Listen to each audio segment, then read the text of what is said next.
Беларусь і Пакістан неўзабаве падпішуць мемарандум аб супрацы ў галіне працаўладкавання. Праект пагаднення ўжо ўхвалены адпаведным указам за нумарам 314. Правядзенне перамоваў і ўзгаднення дакументу між бакамі ускладзена на Міністэрства замежных справаў нашай краіны. Аб гатовасці прыняць у Беларусі працоўных мігрантаў з Пакістану Лукашенко заявіў падчас візіту ў Менск прэм'ер-міністра Ісламскай рэспублікі Шахбаза Шарыфа сёлета ў красавіку. Тады прагучала амбітная лічба, маўляў, у краіну могуць прыехаць 150 000 пакістанскіх працаўнікоў.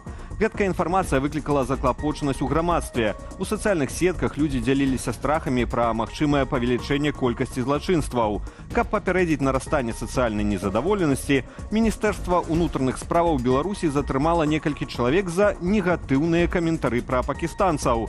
Таксама ў нашай краіне правялі некалькі паказальных дэпартацыяў замежных грамадзянаў, нібыта за парушэнне правапарадку.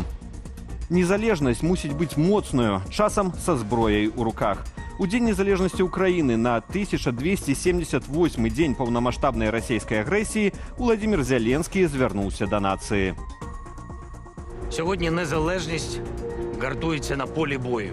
Сёння незалежнасць гартуецца на полі бою. Незалежнасць закрывае неба кожную ноч. Яна ратуе жыцці ў бальніцах. Яна тушыць вагонь, яна вучыць. Незалежнасць не спіць, дзень і ноч працуючы на абаронных прадпрыемствах. Бо так важна, каб нашыя ваяры мелі ўсё, каб незалежнасць мела ўсё, каб сябе абараніць. Незалежнасць за стырном, у дарозе да тых, хто ў нечым мае патрэбу. Незалежнасць б'ецца на рынгу, на сусветных арэнах і сцэнах, дзе выступаюць украінцы. Яна на старонках кніг, у словах вершаў, якія пішуць украінцы. Калі ад ворага мы чуем штодня, няма такой дзяржавы, няма такой нацыі.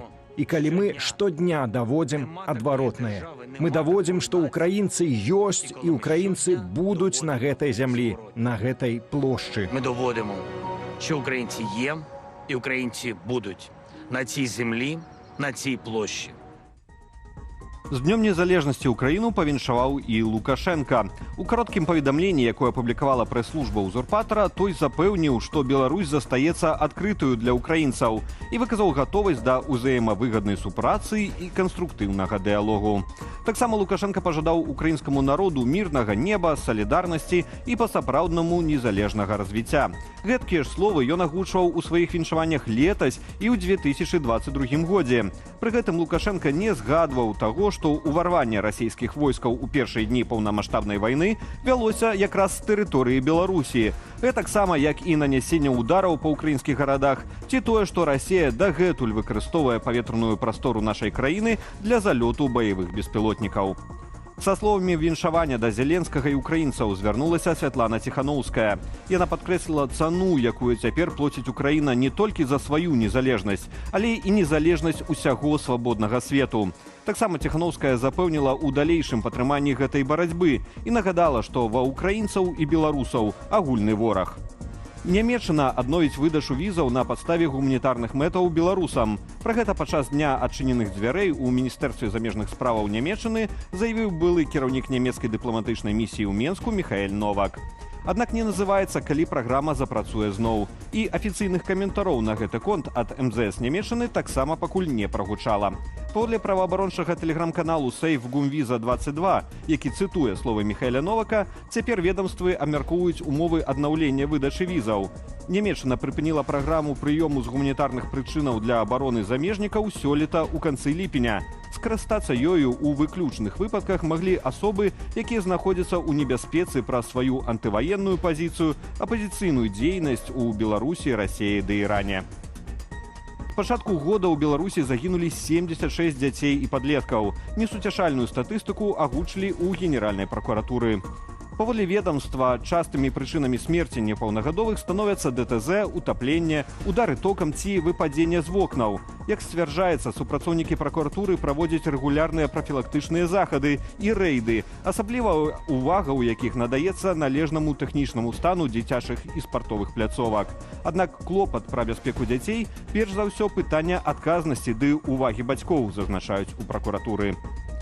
Выданне Reform News са спасылкаю на ўласныя крыніцы паведаміла, што ў Турцыі, верагодна, затрыманы кіраўнік міжнароднага дэпартаменту Беларускага фонду спартовай салідарнасці Анатоль Котаў.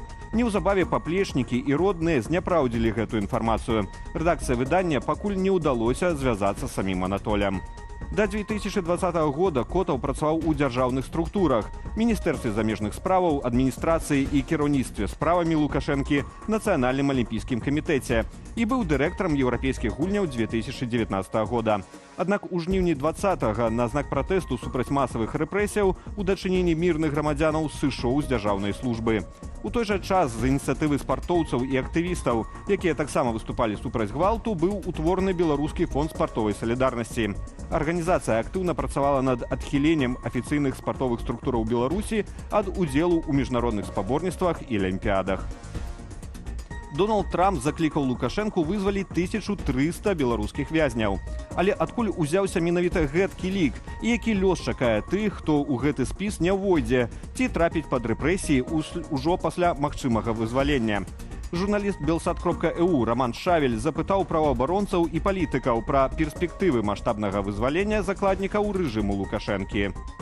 Лік беларускіх палітвязняў, агучаны Трампам пасля тэлефоннай размовы з Лукашэнкам, не супадае з ацэнкамі ніводнай з праваабарончых ініцыятываў. Згодна з цэнтрам «Вясна», станам на 23 жніўня палітвязнямі прызнаныя 1197 асобаў. Ініцыятыва «Дысідэнт BY» называе большую колькасць, максімальна блізкую да агучанай Трампам – 1325 чалавек. Аднак праваабаронцы зазначаюць, з прычыны пераследу блізкіх палітвязняў і абмежавання на інфармацыю, рэальны лік палітычных зняволеных у краіне значна большы. Штодня з'яўляюцца і новыя факты пераследу. За непоўнае лета 350 чалавек праходзяць па крымінальных справах. То бок гэта толькі тое, што нам вядома. Такіх справаў, магчыма, будзе больш. З гэтай колькасці траціна асуджаныя і зняволеныя, бо крымінальная справа можа заканчвацца нейкімі штрафамі, хіміяй і гэтак далей. То бок гэта далёка за 100 чалавек на месяц. Чаму, нягледзячы на пагрозы з боку ўладаў, родным палітвязняў варта паведамляць пра вынікі крымінальнага пераследу